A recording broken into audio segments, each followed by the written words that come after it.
ఇస్తురా లేదా, మరి నాణ్యమైన భోజనం ఇస్తురా లేదా, మీ కాస్మెటిక్ ఛార్జీలు రెగ్యులర్గా నెలలకు ఇస్తురా లేదా, ఇవన్నీ విషయాల మీద సమగ్రమైన నివేదిక ప్రభుత్వానికి నివేదించవలసిన అవసరం ఉన్నది.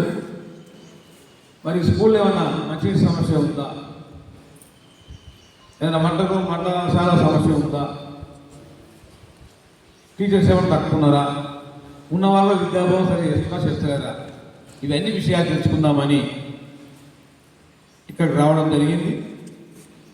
మరి మీరు అందరినీ కూడా చాలా వరకు నేను తెలుసుకున్నా. ఇక్కడ పేరెంట్స్ కమిటీ వారు కూడా చాలా చురుగ్గా పనిచేస్తూ ఉన్నారు. మరి ఇంకా కూడా వాళ్ళు పనిచేసి మన పిల్లల బాగు మనం చూసుకోవాలి కనుక అదేవిధంగా మంచి స్ఫూర్తితో పనిచేయాలని కోరుకుంటూ, కొంచెం నాకు దృష్టికి వచ్చింది ఏంటంటే ఇక్కడ లోకల్ నాన్ లోకల్ టీచర్ల విషయంలో కొంచెం ఏదో అంతర్గత భేదాలు ఉంటున్నాయి. దయచేసి లోకల్ టీచర్లు కూడా